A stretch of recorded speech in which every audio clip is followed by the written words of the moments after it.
Hi everyone. Before we begin, I'd like to respectfully acknowledge that we are meeting on the traditional land of the Kulin Nation, and I pay my respects to the elders both past, present and future, and elders from the other communities who may be here today.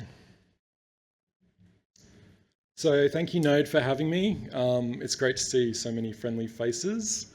I'm excited today to be doing this talk on Unreal Engine.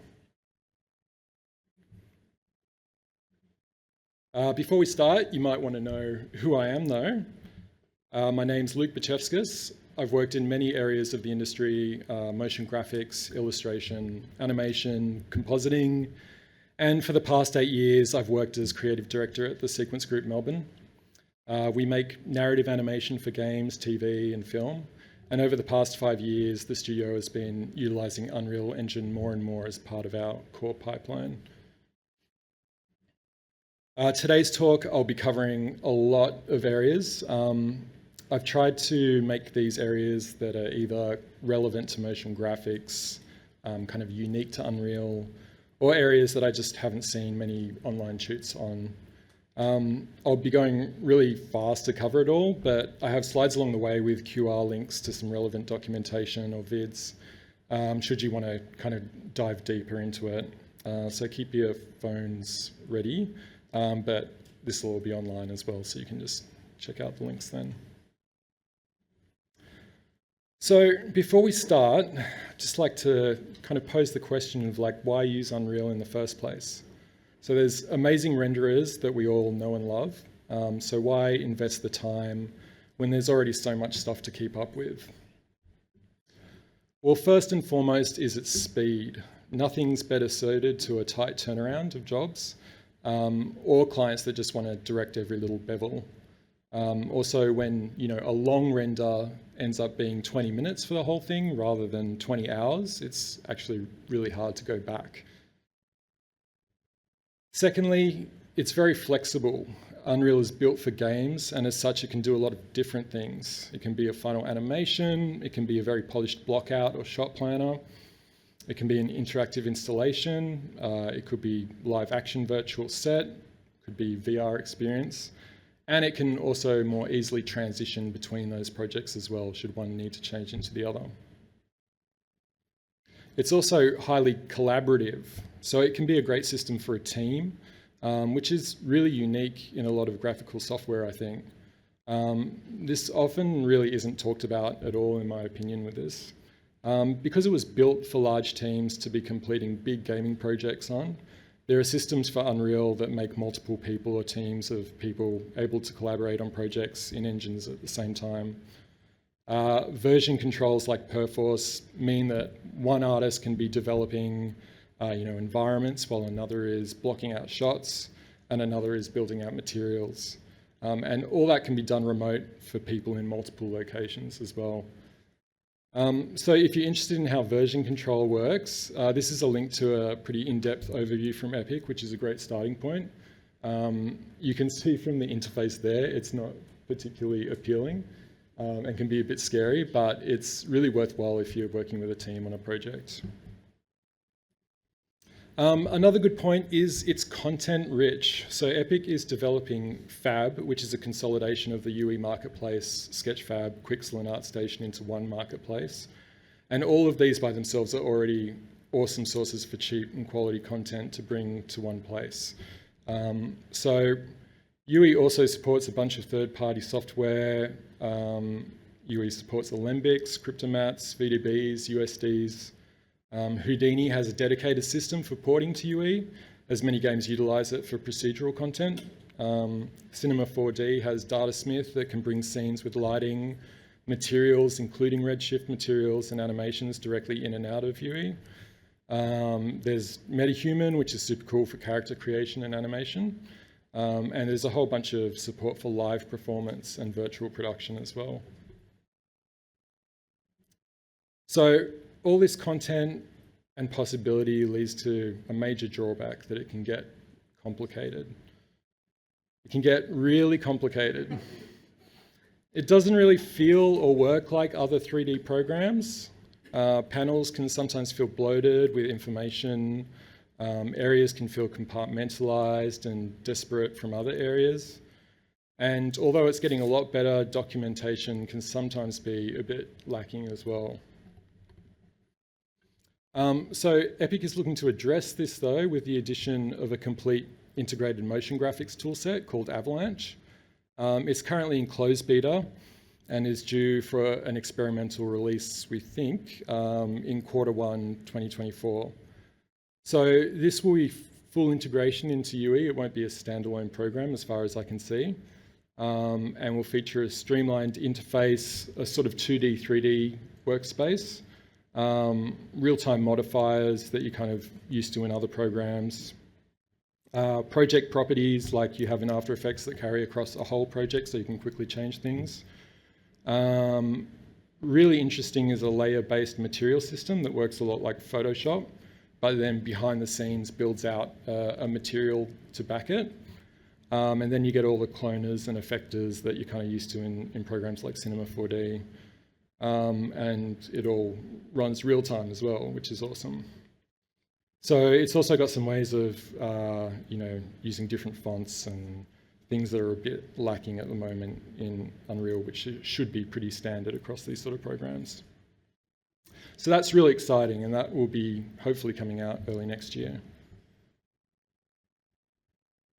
So as I get into this, I just wanted to go through a couple of super quick tips for starting up and keeping things clean. If you've used UE before, you may know all of these, but maybe not.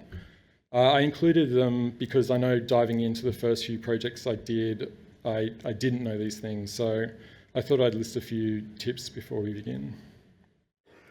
So firstly, if you're lost, head to the Epic Dev community website. It's funny, but a lot of people don't know this actually exists. But the forums are great and the learning paths are curated really well. There's a link to it on this screen.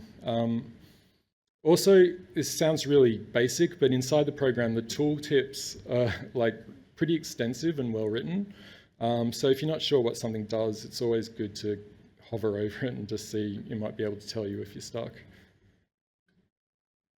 Also, when installing the engine, make sure to uncheck all the target platforms. So unless you're planning on publishing a game, you don't need, around 25 gigs of hard drive space lost to, these target platforms, Android, iOS, or Linux. They're just included for game publishing, so you can save a lot of space there.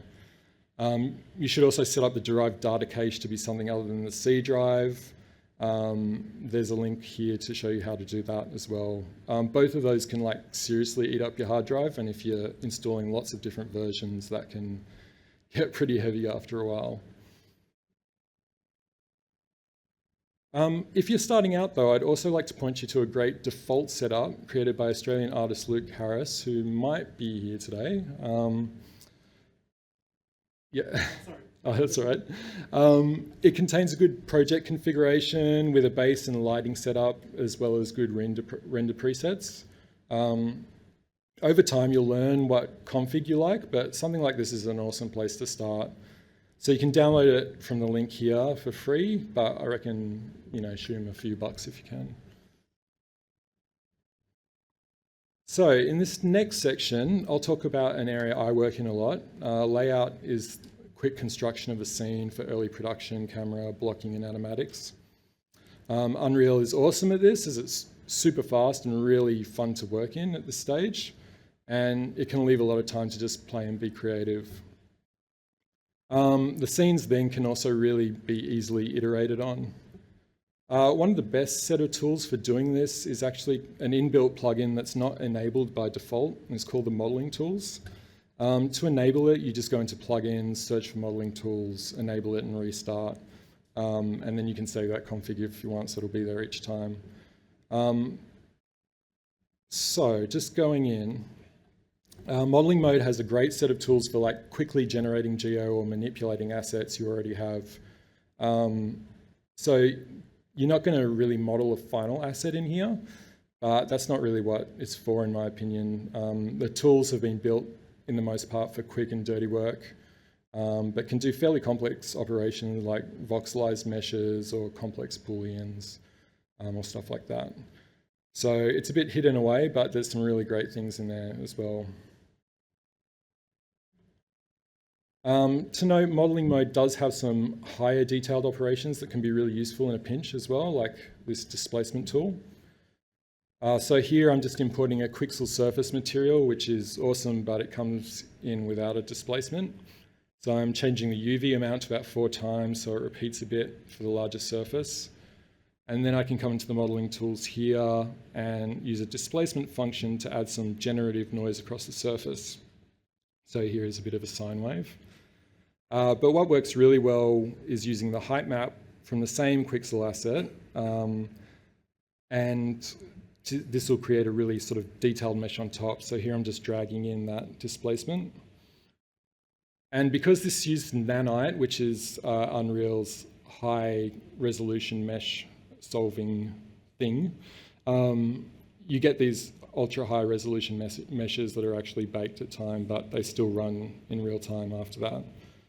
So yeah, you can get large surfaces displaced really quickly. So on the other end is the cube grid tool, which is basically like a mini Minecraft generator where you can block out like large areas and shapes by adding or subtracting blocks from a volume. So in this video, I'm primarily using the cube grid tool as well as a stairs tool and some booleans to block out a scene really quickly. So this is going to be like the front of a museum, and the idea is there's going to be some abstract shapes sort of flying out the front of the museum. So I'm just creating the stairs, pulling in some cylinders, and you can see just for the volumes here, I'm just really selecting cubes and pulling them out. You can adjust certain things in them like ramping sections, and this is used for games primarily just to block out levels, but I mean, for whatever shapes you're working with, it's just really fast to work with.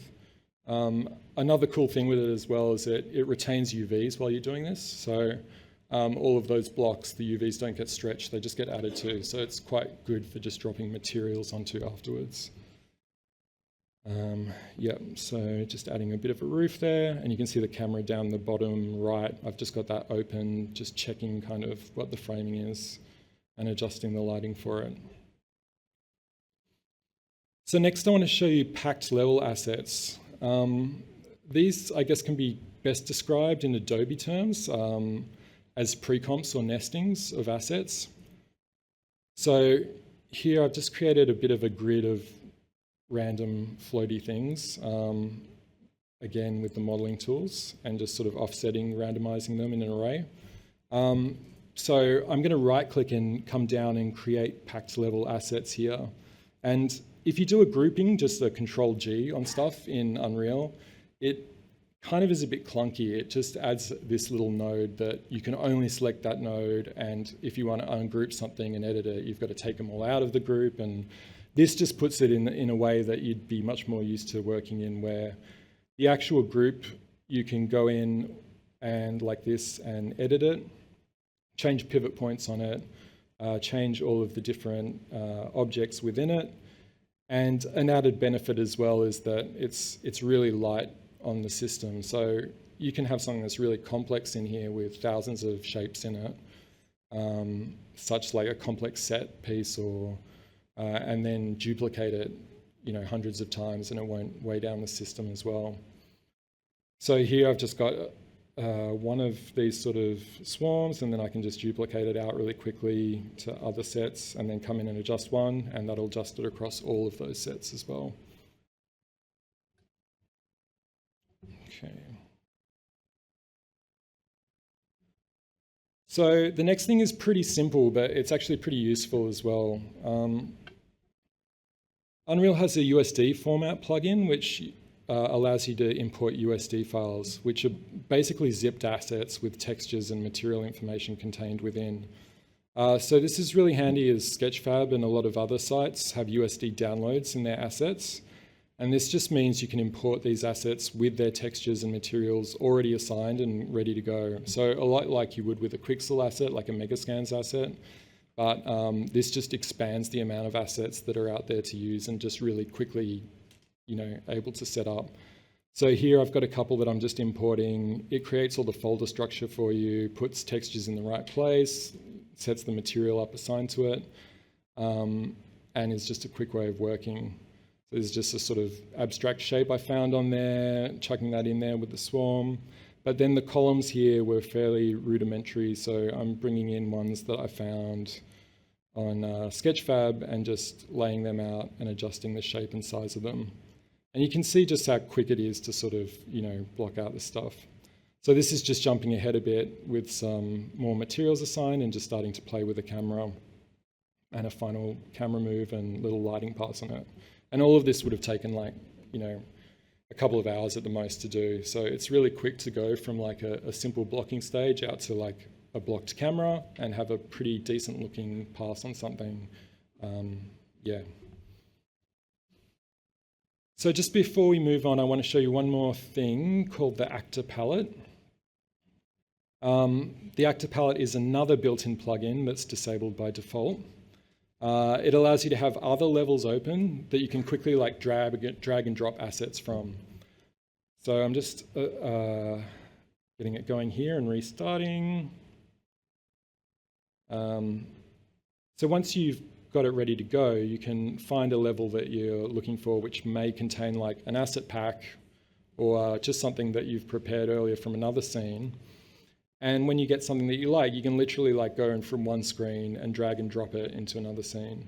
And you can have multiple of these open. So say you're working in a team and someone's building up a whole range of assets that will be used in a different part of the project. It just saves the time of going to have to open a file, import it to your file, open again, and then start playing with it. Like the best thing about Unreal is how quickly you can start working on things and just see different changes. So this really speeds it up. So here's a different scene. I'm just loading in a random asset just by dragging and dropping it there. So here's a couple of great vids that go over the cube grid tool and the actor palette a little bit more in depth, so you can sort of see some of the finer details of that. So in this next section, I want to talk about a few really unique and lesser used areas in material creation in Unreal. Firstly, I'll just have a look at decals. So decals, if you don't know, are essentially stickers that can add a lot of detail and texturing to a scene in a non-destructive way. Unreal decals are particularly powerful as they are really easy to set up and come with some built-in functionality with them as well. So here I've just got this base scene of a van, and I'm just bringing in a lot of degradation decals, and because none of this is destructive, I can just play with where all of this sits and decide on the fly where things are going to go. So just adding some rust and stuff that you'd normally do in Substance Painter, but the benefit is you don't have to bake any of this out and then bring it into a model. So there's just some ground stuff. You can also tell the decal to not be assigned to certain objects or sit one in front of the other just by a sort of order that they're in. And again, it's just a really fun way to work. Like you can build these very easily, which I'll show you in the next section, but it allows you just to play around with your scene. Or if you've got a large scene that has not a lot of detail in the model, you can basically get some decals in there and just break up the look of the scene just with a few nice decals. So I've got all of these graffiti pieces in there, and once I've got what I like, I'll just bring all the dirt stuff to the front so that they sit sort of over the front. I've got a pretty cool textured asset in a really short time that you can change after the fact as well.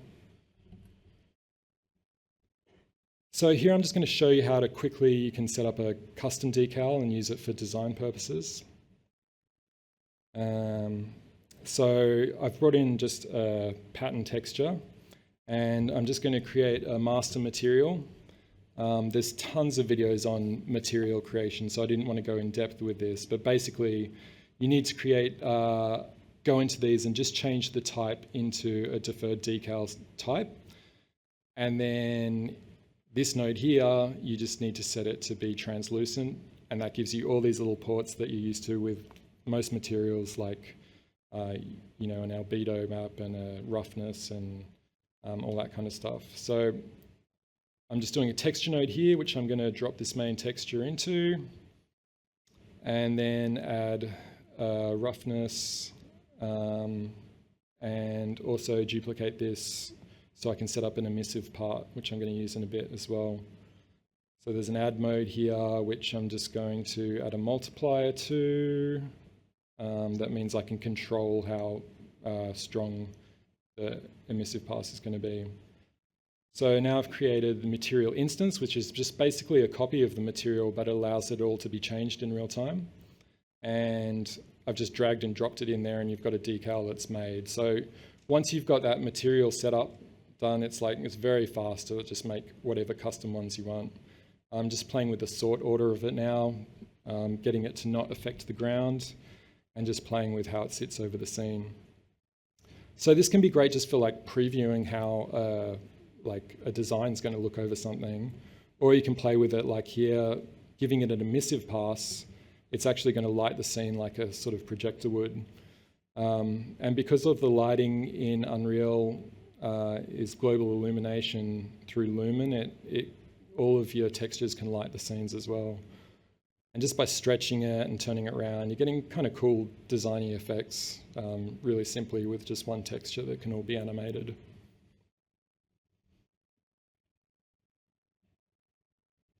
So this is another plugin, but this one you need to download and install, and it's from our great friends at Adobe. But yeah, this is the Substance plugin, which is really useful. So it allows you to bring in materials from their online library, which you should have access to through a Creative Cloud account. It used to be called Substance Source, but I can't remember exactly what it's called now. It's just been changed. But what makes them really powerful is the parameters of the base textures can be kind of changed in a non-destructive way on the fly. So here I'm just importing a metallic kind of shader that I'm going to assign to this concept model that I made on one of the rotary wheels on it. And it's a lot like a regular material, but as I said, you can change things in a generative way, non-destructively. So I'm coming in here and I'm just going to drop this material onto it. And you'll see it's got this repeating texture at the moment. So I'm going to come into this node here, which kind of has the settings in it that you can mess around with these materials. So there's a lot of things that you would usually find in a material, but depending on what the actual material is and how it's been set up, there's sometimes some really interesting things that you can change on the fly. So I'm just setting up the roughness here and playing with the contrast a bit. And I need to get it sort of centered on the wheel as well. So I'll come into the material instance after this and just play with the UV tiling, offset that a bit. So just centering it out. So all pretty standard 3D stuff, but when you kind of get close up to this texture, you see that it's fairly low res. So I'm just getting this, being pedantic about being centered. So yeah, zooming in here, this is a like 1K texture at the moment. It doesn't really hold up when you go in. So you can come into the Substance node here and just up-res it to like 8K.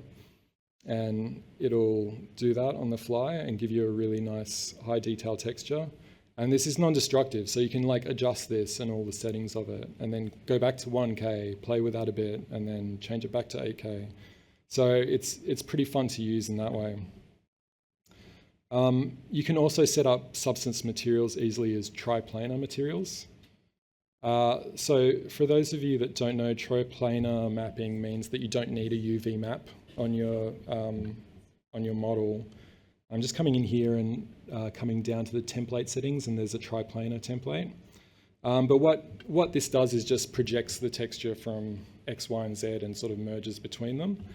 And it just saves the time of UVing stuff if you need to get something done quick. So to get it working properly, once you've got it in there, you open up the material instance, and there's this tab in Scale called Use Physical Size.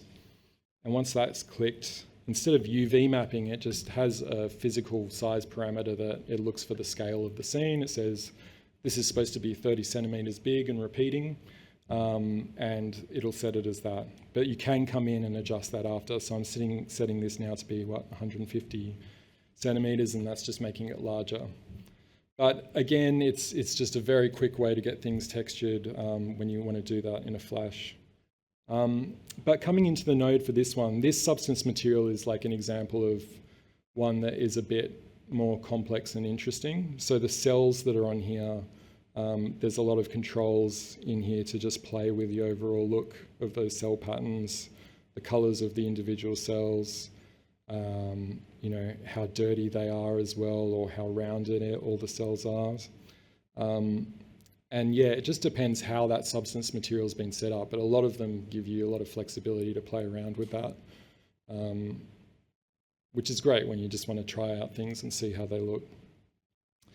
And then again, when you're happy with the look of it, you can just up-res it to 8K. You could keep playing with it at 8K, it's just slower, but you know, it still works at that resolution as well.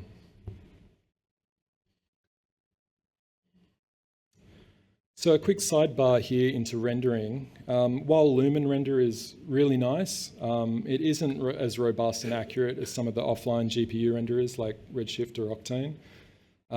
Refractive materials in particular suffer from being kind of more hacks than real physical renderers.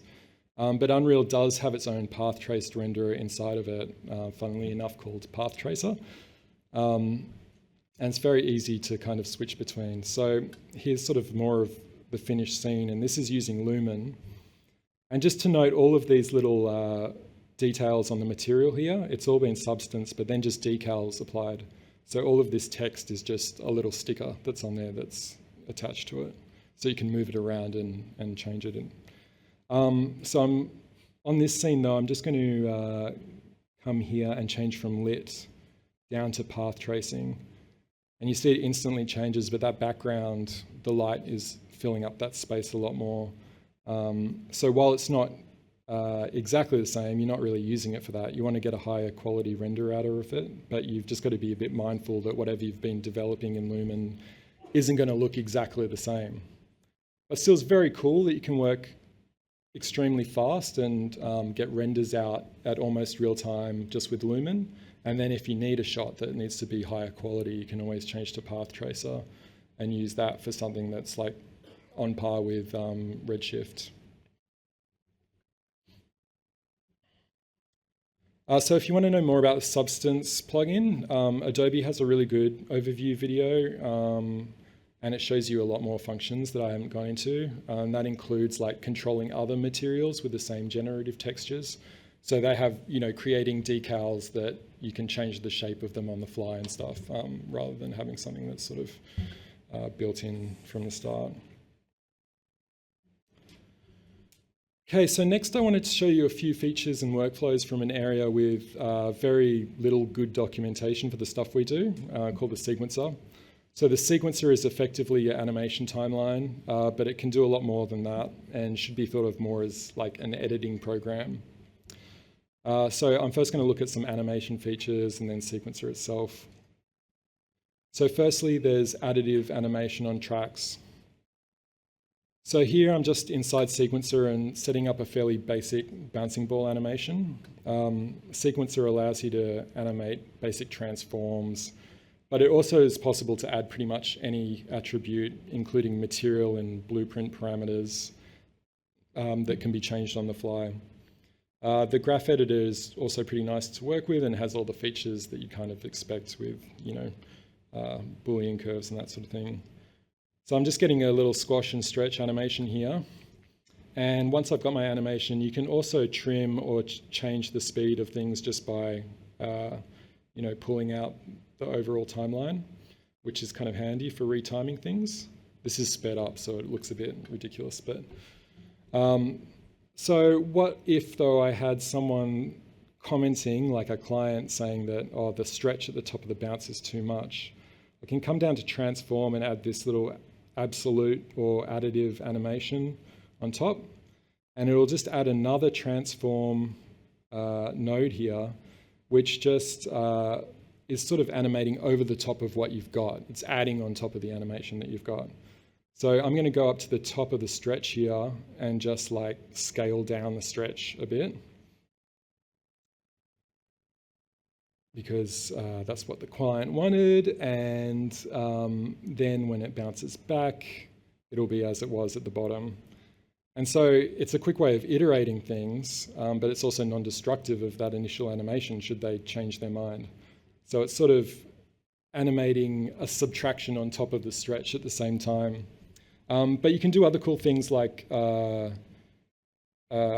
in or fade out additive animations you've got as well. So in this, if you just drag from these edges of the animation, you can create like a cross dissolve into that additive animation. So it'll start off stretched as it was before, fade into it being adjusted, and then fade out to being as it was at the end. And you can layer as many of these up as you want. So a lot of animators in our studio in Vancouver use this kind of stuff for just iterating their animations, but knowing that they're not losing like any of the steps along the way.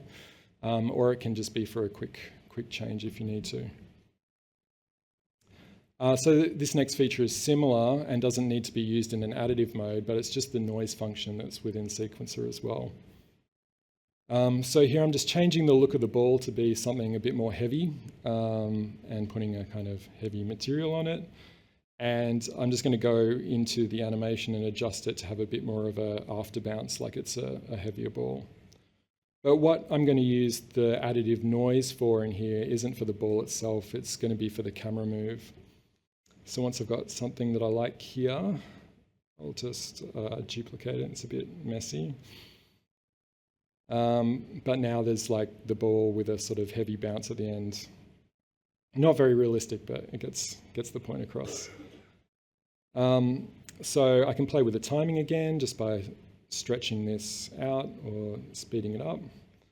And once I've got something that I like, what I might do usually is come into the camera and traditionally, you know, I might go in and just keyframe by hand some shake to it, which is totally fine and can sometimes be the way to go. But you know, if you've got 1,000 bounces or something, you don't necessarily just want to be copying and pasting them. So you can go into that, add an additive animation track. And then if you right click on some of the things that you want to add noise to, there's this create double Perlin noise, which I'm doing here. You see there's a little noisy kind of wire going through there. So this clip is just going to add noise when it bounces. So there's nothing there to start with, but it's just because of the settings aren't pumped up. So I'm coming in, right clicking and pumping up the amplitude of that noise. Now it's really strong, like too strong. I'm just coming back and dialing it back to something a bit different and playing with the overall frequency on each channel as well. And so while this setup takes a bit longer than just adding like standard keyframes, like the benefit is like once I've got one of these, you know, and I'm happy with it, I can dissolve it out as well. So, you know, I can have a fall off that's editable after the fact. And also I can just extend things out and split up the clip to have as many of these as I want for like each bounce. So there's lots of noise functions in other animators as well, but this is just a feature that, you know, isn't really covered much, that functionality is within Sequencer as well. And it can be applied on character animation and stuff as well. So you can, you know, have a bit of bounce or wiggle going through things that aren't necessarily just these sort of static animations. So yep, that's a bit of that.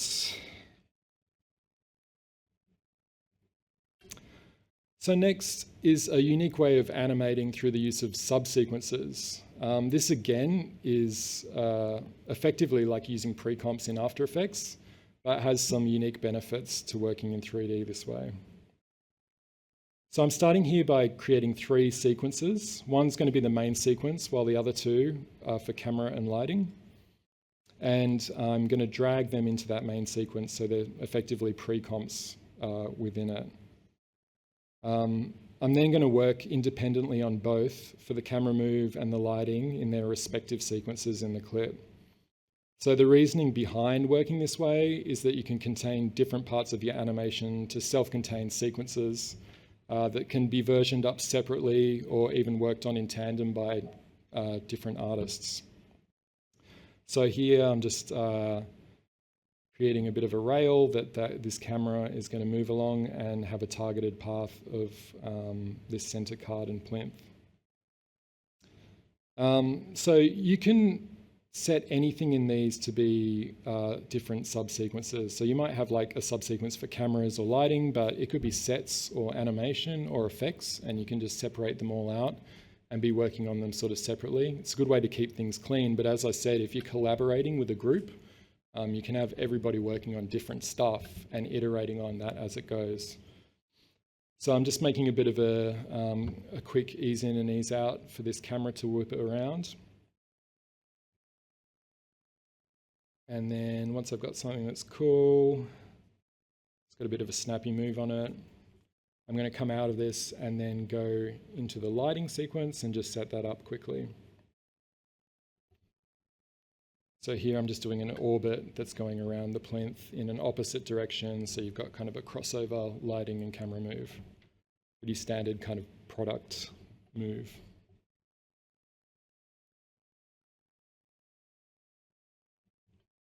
So working this way, as I said, can just be nice just to keep things clean or ordered. Or if you've got tons of assets in your scene, just being able to pre-comp them or subsequence them is like a good way of keeping things clean in the basic sense. Another benefit, though, of using subsequences is they can easily be retimed as well.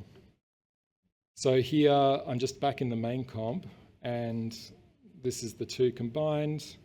What I'm going to do is come to the lighting and retime it. So I'm coming into the properties here and just finding this timescale and adjusting that to something slower. So the camera is going to be moving at the same speed, but I've retimed the whole of the lighting rig to be moving at a slower speed. And that's literally with one click. And you can have as many actors in there as you want, and it will retime that. So here it's changing it to be 3 times as quick. So that lighting's going to speed across the whole thing, whereas the camera is going to be the same. So that might be a client note that comes across like, oh, I really like the shot, but I want to change the timing of all the lighting to be faster, and you can really quickly do that. Or they might want to speed down the camera, which I'm doing here. So I'm just setting this to like about 3 times as slow, but keeping the lighting as the original speed. So that's quite a cool way to work with those subsequences. You can also really easily iterate on certain areas with a takes function. So to create a take, you just right-click on a subsequence and you go to the menu and say create new take. So here I've got 2 takes in the camera already, but they're both the same at the moment. And you see I'm right-clicking just between 1 and 2, and they're exactly the same. But I'm going to come in here, and on the second take, I'm going to change the camera move to be more of a lifted camera as it comes around. So we're looking down on the plinth, and then it returns to the original position. So I'm just picking up this Bezier path, which is the track that it's moving along. And that midpoint, I'm just going to drag it up. And that in the bottom right-hand corner, you can see how the camera view is changing. So once I've adjusted that, I'm just saving it out and coming back to the main sequence. This is that new camera.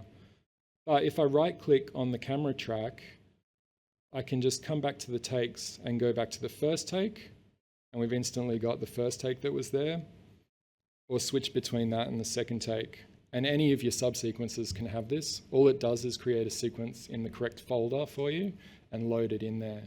So it's a kind of awesome way to like just see different iterations of a shot in different sections of it, like lighting or animation, without have to jumping out of one file to the next, or dealing with kind of multiple renders that you've done and looking at them next to each other. Okay, so this last section is going to be a bit of a time-lapse build where I use a few different effects tools to quickly make the scene that's pictured here. The basis of the scene was blocked out using Unreal Engine's Electric Dream sample project, which has some really awesome foliage inside of it. So I'm going to be jumping into it a little ways into the build just for time. But if you've used Unreal Engine before, the foliage tool is probably like the first thing that you play with because it's so cool. It's just basically a scattering tool, but it's so powerful to see really complex meshes just scattered into your scene super quickly. So here I'm just sort of filling in gaps that I think could use some more foliage and using a range of different foliage to just kind of fill it in. But what's good about the foliage tool as well and the materials that are assigned to it, because they're all instances, you can change settings on it very quickly. So here I'm just adjusting the lighting in real time to get something that I like a bit more. But I want to kind of create all of the foliage to be that sort of infrared look. So just coming into the instance material, you can see how quickly I can just play with the settings of all the foliage and it just updates super quick. Here I'm using packed level assets. You can see I'm just editing the parts of that packed level asset, which I showed you before, playing with the coloration of the moss. Yeah, I mean, the great thing about Unreal is just like how fun this stuff is. Like you're just really doing it on the fly and you can make choices creatively about what you want in a very quick manner. So I've got this central sort of egg shape as well, which I'm going to look at next. And I'll just get a final sort of lighting position of what I like for it.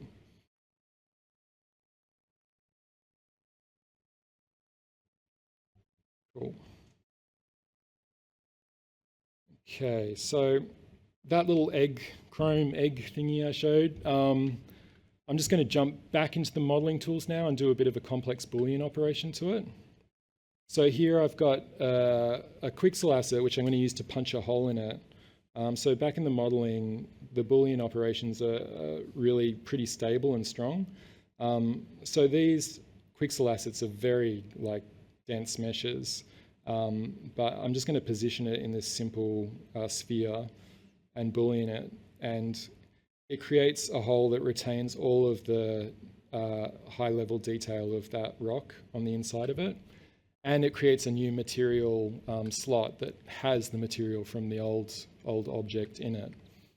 I want to change that though, so I'm going to put a new material in that's just a basic sort of pink shader.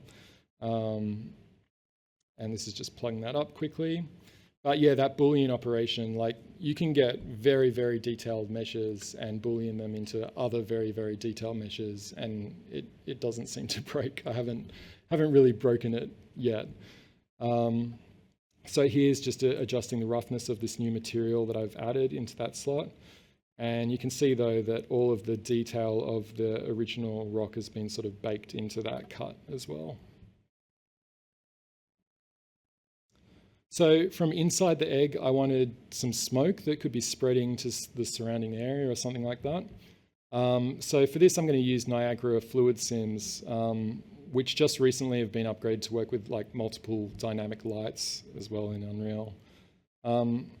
So for those who don't know, Niagara is kind of the inbuilt particle system, but it's extremely powerful and can create fluid emitters as well.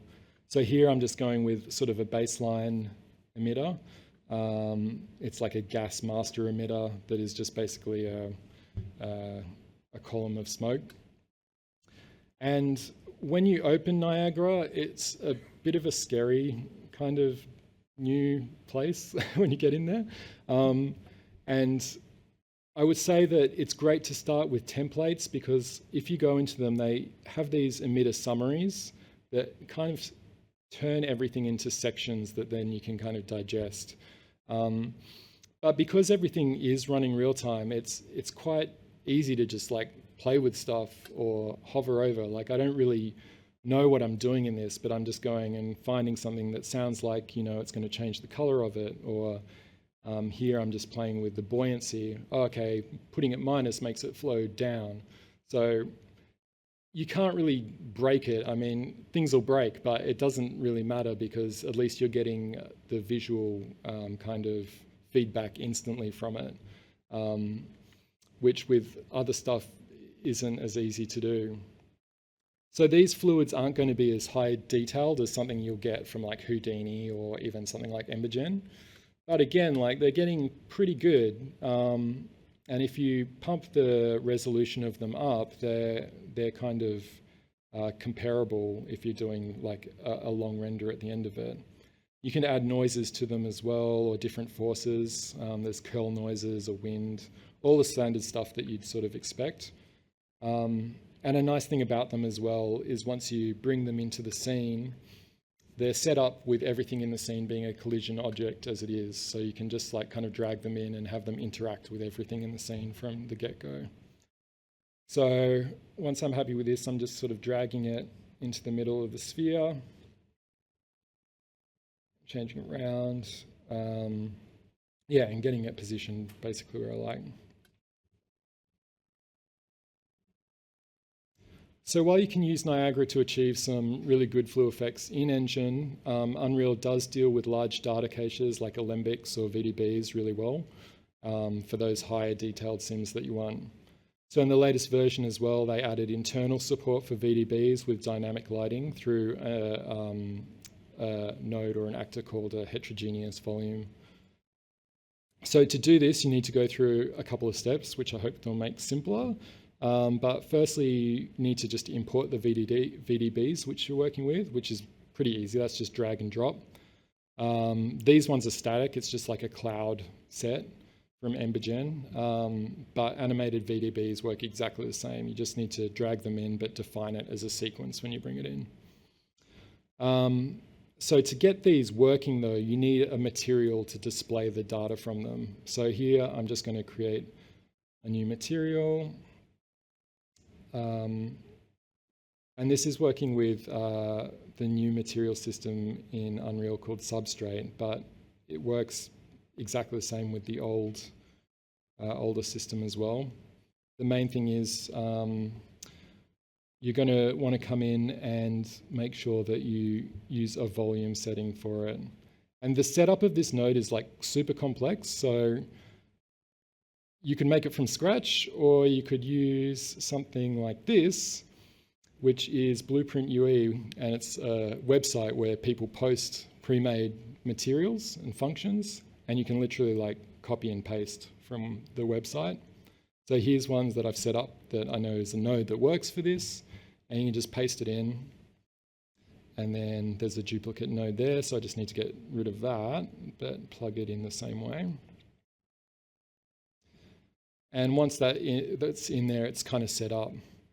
So if you're learning materials, like you can find lots of resources of just pre-made materials and then just sort of learn what the different parts do and build your own library of stuff that works. So I've defined what file is going to be used in there. And once that's good, I'm going to create a material instance of it so I can use it in real time. And then once that's done, I need the final part of this, which is this particular actor in here called a heterogeneous volume. So I'm just going to come in here and search for it and drag that into the scene. And this is sort of the slot where you can assign the material on. So it's telling it where to be in the scene. The material is telling what data to pull from it, and then you can, in the material, adjust what's in there. So it's black at the moment, but that's because the shader just has black set as the default color for it. So I'm going to come down here and find the color parameter, and I can just change that to whatever. I can go in and adjust things like the density here, make it thicker or thinner in real time. You see all the lighting, volume lighting is working in real time with it. And then you can just scale up and, duplicate these around as much as you want, really. So one thing you might notice on here as I build the density up is the shadows look kind of awful. They're really black, whereas everything else has this nice ambient illumination about it. And that's because not everything, as far as I know at the moment, is supported in terms of lighting. So to get around this, in the next part, I'm just going to kind of look at a little bit of a hack to work through that, but it's also a kind of cool feature. So this is using lighting channels, which you might know from other 3D programs as well. So lighting channels allow you to define what lights affect what objects in the scene. So each light and object has kind of 3 channels that can be assigned to it and tell the engine what lighting should affect those objects. So if they both share the same channel, then they'll be lit, and if they don't, they won't. So here I found that this skylight, I can see it's affecting the rest of the scene, but it's not affecting the cloud. And I think this is just a limitation of VDBs at the moment. But the skylight definitely is affecting it. So as a way of getting around this, I'm going to go to my skylight, which I know is affecting it. And I'm going to find the light channels here just by searching for it. And I'm going to change this from being channel 1 to channel 0 and channel 1, where it was just channel 0 before. And I'm going to change the cloud just to being channel 1. So the skylight is affecting the scene and the cloud now, but the rest of the lights in the scene aren't affecting the cloud because they're all on channel 0. But I'm going to create some new area lights, which are going to be the sort of fill lights here to sort of fake what ambient light isn't affecting it. So this is a real kind of hack, but by assigning these off channel 0 into channel 1, it means that the cloud, they're on the same channel as the cloud now, but not on the same channel as the rest of the scene. So what this can be useful for, though, is little fixes like this, or you can also use it in art direction as well. So if you're doing a product render, you can have a whole lighting setup that is just kind of affecting one part of an object, which can be really useful if you want to do some edge lighting on something or get a reflection only working on one particular part of the scene, which you can do in other programs as well. But again, it's just so fast to see and work with that in Unreal, and fun as well. So here I've just got this, and I'm going to duplicate a bunch of them around and just sort of block out this sort of atmospherics in the background, which is fully interactive with the light.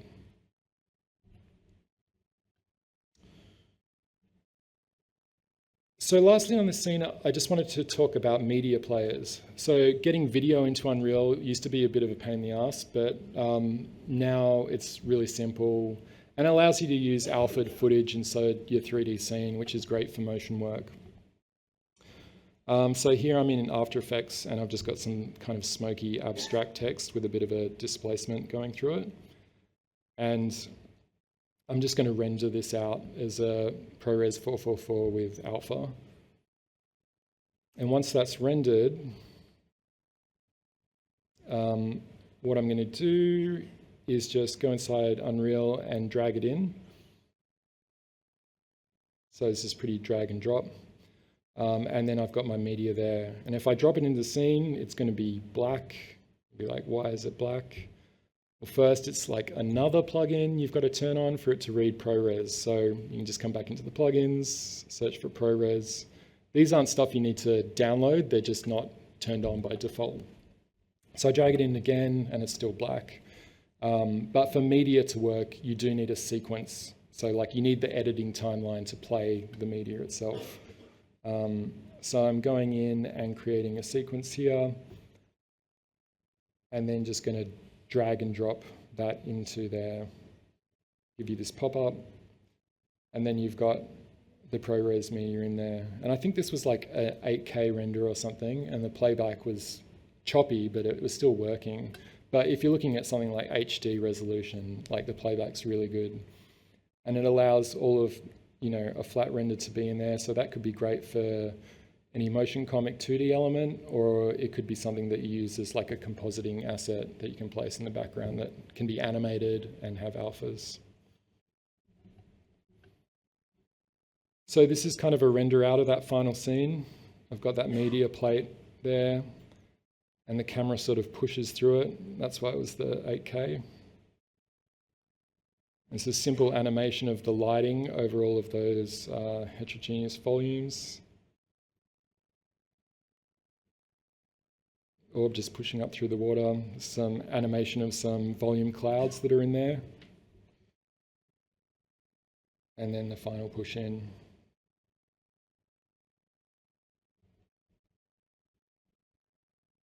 So if you're interested in Niagara fluids, or you want that VDB shader just so you can pull in VDBs and have a play, here's 2 links. The Niagara fluids tutorial is great. It shows using particles to drive fluids as well, and goes in a lot more depth than I did then, other than just like play around with it and see what happens.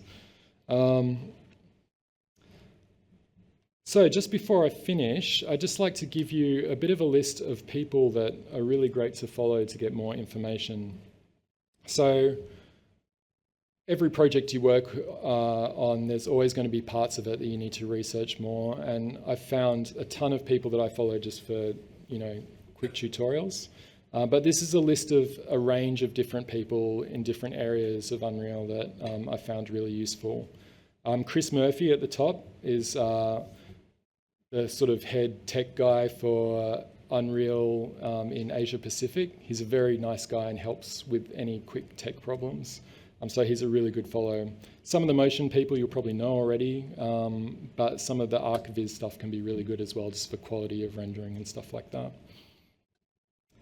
So I know this is run kind of long, so there's probably not too much time for questions, but thanks to James and Node for having me, and thank you all. Very good. I reckon we might be able to squeeze 2 in. I think we can just squeeze in 2 questions. That's the max. So is any... Whoa, hands are quick. I better go do the gold sponsor, John, up the front. Otherwise, there won't be a Node next year. I'll just put the pressure. Very generous of you. Thank you. You talk about Unreal and how it's capable, and like we can clearly see it's quite responsive. It's quite smooth. But in terms of hardware, like what were you running that project on, and what would be the absolute minimum to run something at that scale? That was on one of your machines. Yeah, see what's happening here? What a flow.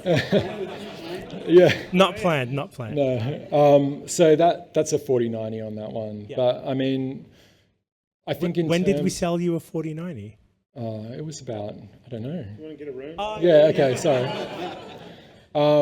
So yeah, that's a pretty beefy bit of hardware, but I mean, it really depends on the scene. I think like when you're dragging a lot of foliage in and you're doing a ton of lighting, like if you're on something, like a 2090 or something that's going to start to bog down a bit, you definitely want something that is RTX so you can get all the ray tracing and lumen stuff working.